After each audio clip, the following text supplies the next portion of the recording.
BJP के राष्ट्रीय अध्यक्ष का चुनाव का मसला न सिर्फ टलता जा रहा है बल्कि ये उलझता भी जा रहा है। सूत्रों के मुताबिक अब नई मियाद जो तय की गई है वो 15 अप्रैल है, यानी 15 अप्रैल तक भाजपा को नया राष्ट्रीय अध्यक्ष मिल जाएगा। प्रधानमंत्री नरेंद्र मोदी की मुलाकात राष्ट्रीय स्वयंसेवक संघ के प्रमुख मोहन भागवत से होने वाली है। प्रधानमंत्री 30 मार्च को नागपुर के दौरे पर जाएंगे।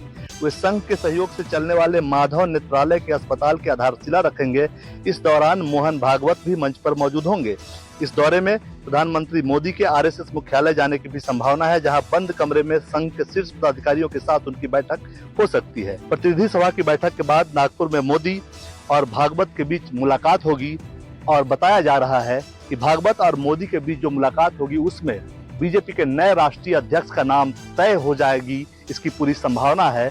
और उसके अगले 7 दिन बाद राष्ट्रीय अध्यक्ष का ऐलान हो सकता है। इसलिए अब जो नई मियाद है राष्ट्रीय अध्यक्ष के चुनाव की वो 15 अप्रैल को तय की गई है। कुमार गौरव, न्यूज़ 24 दिल्ली। कांग्रेस सांसद शशि थरूर को गलती का एहसास हुआ है।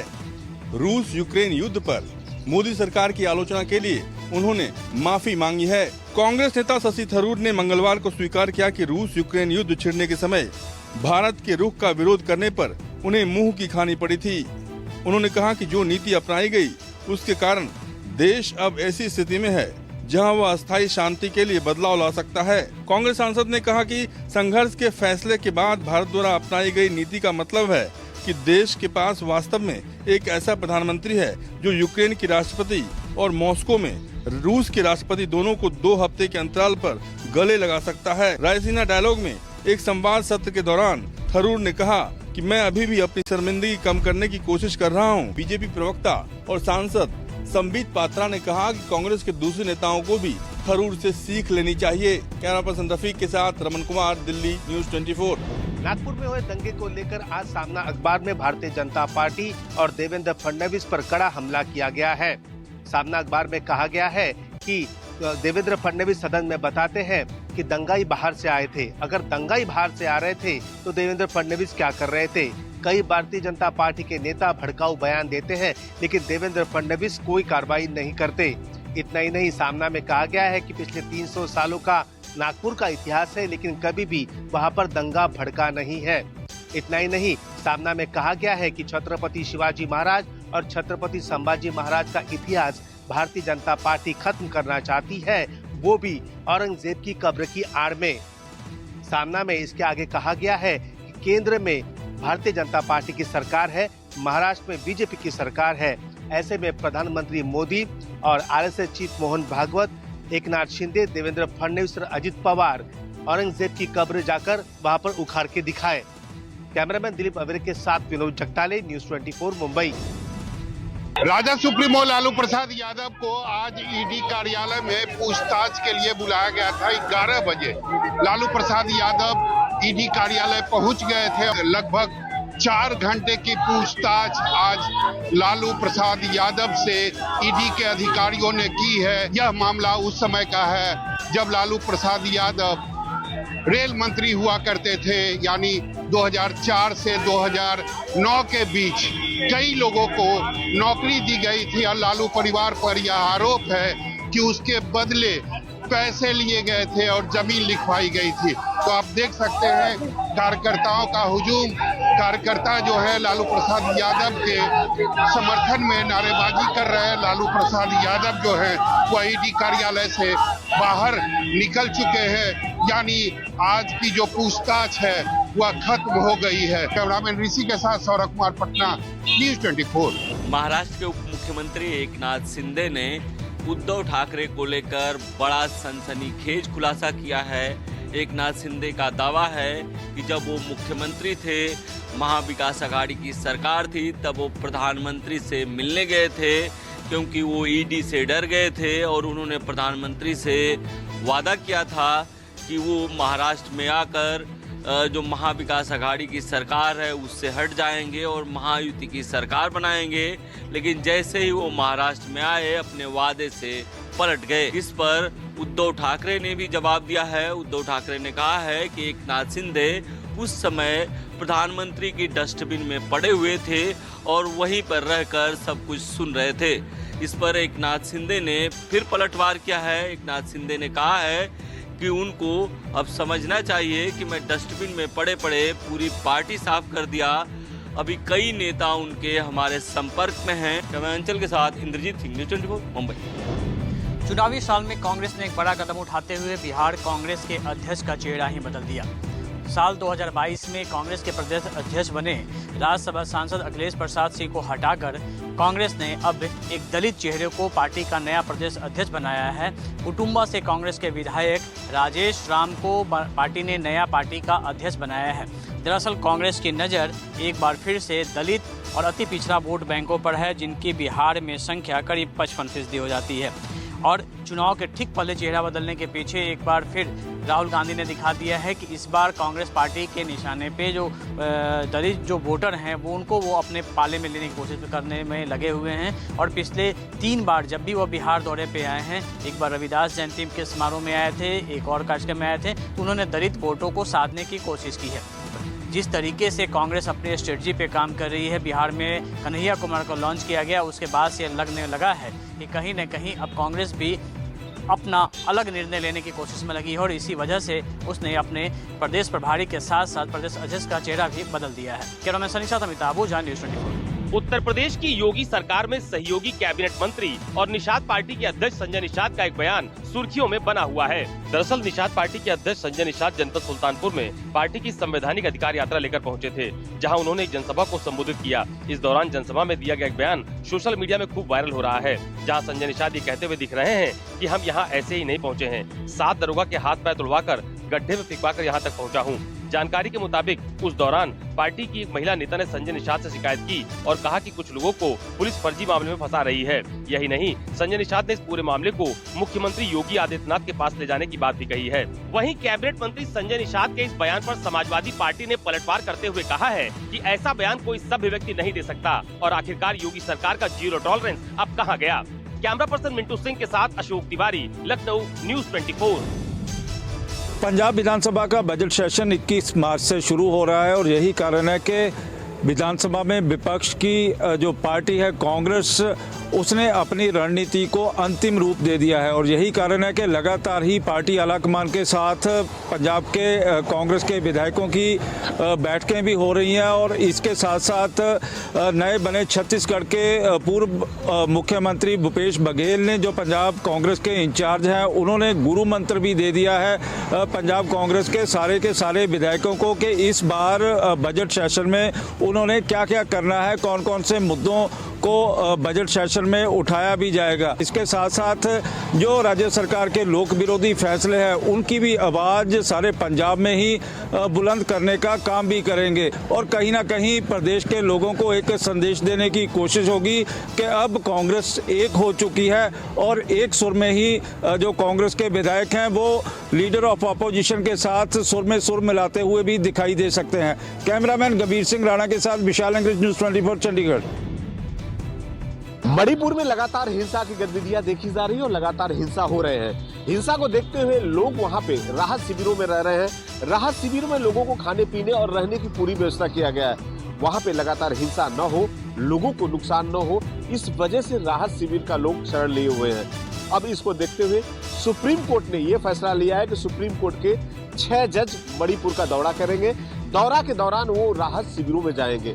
शिविर में लोग कैसे रह रहे हैं, उनके रख रखाव की व्यवस्था कैसे है, खाने पीने की व्यवस्था कैसे है और जिस तरह से कहे कि उनकी स्वास्थ्य पर कैसा इफेक्ट पड़ रहा है, इन सब चीजों का जायजा लेंगे। यानी जजों का ये जो टीम है मणिपुर का दौरा करेगा 22 तारीख को और लगातार वहां के गतिविधियों पर रखा जाएगा निगाह। लोगों को विश्वास है कि सुप्रीम कोर्ट के जब जज आएंगे तो कहीं न कहीं मणिपुर का जो समाधान निकल सकता है। कैमरामैन पंकज के साथ मनोज पांडे, न्यूज़ 24।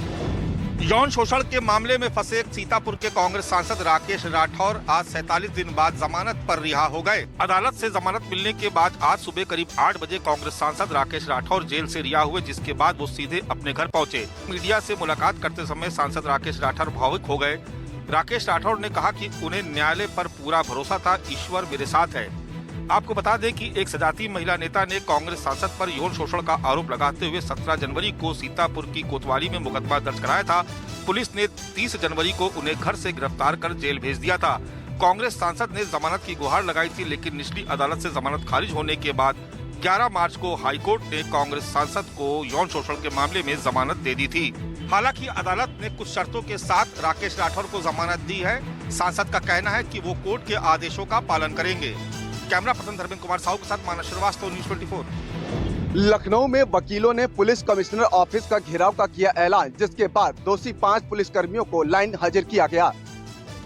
दरअसल विभूतिगंज थाने में वकीलों से मारपीट पेशाब करने का आरोप पुलिस पर है, जिसके चलते बीते मंगलवार शाम को Lucknow central Awadh bar association ने हड़ताल किया। इसके बाद वकीलों ने बुधवार को दोपहर तक कार्रवाई करने का अल्टीमेटम दिया था। बार के पदाधिकारियों ने कहा, अगर दोषी पुलिसकर्मियों के खिलाफ कार्रवाई नहीं हुई तो सैकड़ों अधिवक्ता पुलिस कमिश्नर ऑफिस का घेराव करेंगे। इसके बाद पूर्वी जोन की बैठक में फैसला हुआ। मामले को लेकर के पूर्वी जोन स्थापना बोर्ड की बैठक हुई। इसके बाद विभूतिगंज थाना incharge 2 SI, 1 head constable, 1 constable को लाइन हाजिर कर दिया गया। फिलहाल वकीलों ने हड़ताल वापस ले ली है, लेकिन वकीलों का कहना है कि दोषी पुलिसकर्मियों को सस्पेंड किया जाए। इसके साथ ही जो वकीलों पर FIR दर्ज की गई है उसको भी खत्म की जाए। कैमरा पर्सन मिंटू सिंह के साथ मनोज पांडे, लखनऊ, न्यूज़ 24। राजस्थान सरकार ने कोचिंग सेंटरों की मनमानी पर रोक लगाने और बच्चों को तनाव मुक्त पढ़ाई के लिए एक विधेयक को विधानसभा के पटल पर रख दिया है। इस विधेयक में कई ऐसे कड़े प्रावधान किए गए हैं जिनके जरिए अब बच्चों पर पढ़ाई के लिए बहुत ज्यादा प्रेशर नहीं बनाने की बात होगी। इसके साथ ही कोचिंग सेंटर पर भ्रामक जानकारियां देकर अभिभावकों या बच्चों को बरगलाने पर भी पूरी तरह से रोक लगा दी जाएगी। इस तरह के प्रावधान इस बिल में किए गए हैं। हालांकि सरकार की ओर से इसे आज विधानसभा के पटल पर टेबल किया गया है, इस पर चर्चा होगी और उसी के बाद यह पूरा बिल कानून भी बन पाएगा। ऐसे में अब उम्मीद की जा रही है कि यदि ये कोचिंग सेंटर पर लगाम लगाने वाला विधेयक पारित हो जाता है तो इसके बाद बच्चों पर बेवजह प्रेशर डालने या अभिभावकों से मनमर्जी तरीके से फीस वसूलने जैसी घटनाओं पर काफी हद तक रोक लगाया जाना संभव हो पाएगा। श्रीवत्सन, जयपुर, न्यूज़ 24। हिमाचल प्रदेश के मुख्यमंत्री सुखविंदर सिंह सुक्खू ने बतौर वित्त मंत्री प्रदेश की कांग्रेस सरकार का तीसरा बजट पेश किया। कुल 58,514 करोड़ रुपए का बजट पेश किया गया है, जो पिछली बार से 70 करोड़ ज्यादा है। गाय व भैंस के दूध में 6 रुपए प्रति लीटर की बढ़ोतरी का मुख्यमंत्री ने ऐलान करके हजारों पशुपालकों को बड़ी राहत दी है। इसी तरह 21 साल की उम्र पूरी करने वाली लड़कियों को 1500 रुपए की घोषणा करके मुख्यमंत्री ने चुनावी वादा पूरा करने की दिशा में पहल की है। आर्थिक संकट के बावजूद 2.25 लाख कर्मचारियों और 1.5 लाख पेंशनरों को 3% महंगाई भत्ता दिया गया है। 70 साल से अधिक उम्र के पेंशनरों का 1 जनवरी 2016 से लंबित पे स्केल के एरियर का भुगतान भी एकमुश्त करने का ऐलान किया गया है। मुख्यमंत्री सुखविंदर सिंह सुक्खू ने इस बजट में 25,000 नौकरियां देने की भी घोषणा की है, लेकिन कई बंदिशों व मदद के लिए केंद्र की मुट्ठी बंद होने से हिमाचल के बजट में विकास का हिस्सा घट गया है। Rajesh Sharma, Shimla, news 24। IPL season 2025 का आगाज 22 मार्च से होने जा रहा है, लेकिन लाखों लोगों की चहेती मुंबई इंडियंस अपना पहला मुकाबला 23 मार्च को चेन्नई सुपर किंग के खिलाफ खेलेगी। मैच से पहले आज महिला जयवर्धने, जो टीम के हेड कोच हैं, और कप्तान हार्दिक पांड्या ने प्रेस कॉन्फ्रेंस लेकर तैयारियों के बारे में जानकारी दी। तमाम सवालों का जवाब देते हुए हार्दिक पांड्या ने कहा कि हम पूरी तरह से तैयार हैं और निश्चित तौर पर हमारी टीम में 3 ऐसे कप्तान हैं जिन्होंने भारतीय क्रिकेट टीम का नेतृत्व किया है और हमें इस सीज़न में IPL में इसका फ़ायदा जो है वो ज़रूर मिलेगा। वहीं हेड कोच महिला जयवर्धने की माने तो जसप्रीत बुमराह की कमी कहीं ना कहीं टीम को खलने वाली है, क्योंकि वो एक बेहतरीन गेंदबाज है। कैमरामैन दिलीप आवरे के साथ राहुल पांडे, न्यूज़ 24, मुंबई। गुजरात में गुंडों की अब खैर नहीं, अल्टीमेटम खत्म और एक्शन शुरू। कहीं चला हथौड़ा तो कहीं चला बुलडोजर। गुजरात के डीजीपी विकास सहाय द्वारा गुंडों की लिस्ट बनाकर उन पर लगाम लगाने के लिए 100 घंटों का अल्टीमेटम दिया था, जो आज पूरा हो गया और अल्टीमेटम की समय सीमा खत्म होते ही गुजरात पुलिस का एक्शन भी शुरू हो गया है। अहमदाबाद के असामाजिक तत्वों के उत्पाद के बाद एक्शन में आई गुजरात पुलिस ने राज्य भर में गुंडों को चुन कर उन पर कानूनी कार्रवाई करनी शुरू कर दी है। राज्य सरकार ने एक लिस्ट जारी कर 19 ठिकानों पर बुलडोजर एक्शन किए जाने की जानकारी दी है, जिसमें अहमदाबाद, महसाणा, जूनागढ़, भरूच, कच्छ, सुरेंद्रनगर, राजकोट और सूरत जिले शामिल है। ये तमाम 19 मिलकर शराब माफिया, जुआरी, खनिज माफिया, बिजली माफियाओं की है, जो गैर कानूनी तरीके से बनाई गई है। सूत्रों के मुताबिक राज्य के 3500 से ज्यादा गुंडे पुलिस की हिट लिस्ट में है। एक सूचना के मुताबिक अहमदाबाद के 1000 से ज्यादा निश्चित हीटर की लिस्ट तैयार है, जिनके खिलाफ सख्त कानूनी करवाई जाएगी। पुलिस के मुताबिक लिस्टेड आरोपियों के खिलाफ पासा कानून के तहत कार्रवाई की जाएगी। उनकी गैर कानूनी मिल्कते पर बुलडोजर चलाया जाएगा, उन्हें जेल भेजा जा सकता है और इस तरह की तमाम सख्त कार्रवाई जो है उनके खिलाफ की जाएगी। कैमरामैन प्रभात साहब, भूपेंद्र सिंह, अहमदाबाद न्यूज़ 24। जहां एक तरफ जम्मू कश्मीर से आतंकवाद को पूरी तरह से जड़ से उखाड़ने के लिए फोर्सेज और खुफिया एजेंसीज की कार्रवाइयां लगातार पूरे जम्मू कश्मीर में जोरों के साथ जारी है, तो वहीं दूसरी तरफ सोशल मीडिया पर भी आतंकियों और उनके समर्थकों के खिलाफ कार्रवाइयों को तेज कर दिया गया है, जिसके चलते यहाँ श्रीनगर और बडगाम इलाकों से पिछले कुछ दिनों के भीतर ही 6 लोगों को जम्मू पुलिस की काउंटर इंटेलिजेंस विंग द्वारा गिरफ्तार किया गया है। और इन गिरफ्तारियों के बारे में जानकारी देते हुए पुलिस के आला अधिकारी ने बताया कि ये लोग सोशल मीडिया पर देश विरोधी और आतंकी समर्थक कंटेंट अपलोड करते थे, पोस्ट्स करते थे, और इसको लेकर जो भी सोशल मीडिया प्लेटफॉर्म्स है,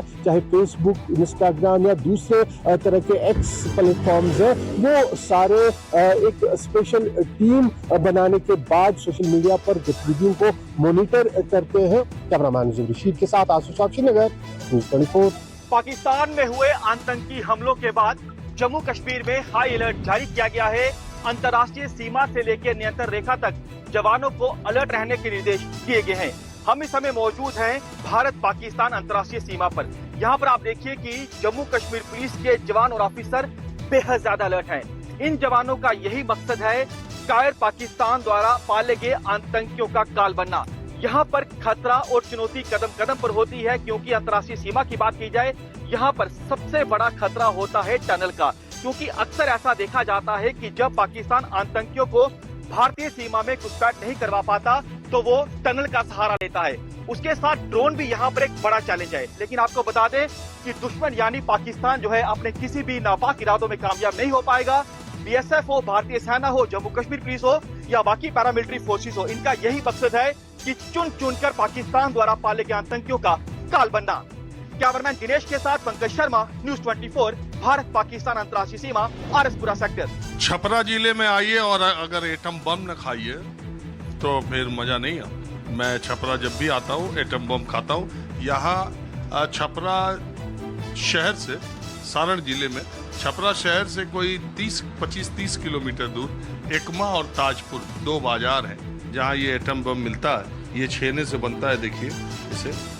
और मैं आज एकमा में हूँ। वैसे ताजपुर का एटम बम प्रसिद्ध है, एक दोनों जगह का बनाने का तरीका एक ही है। और ये देखिए, ये है एटम बम इसका है।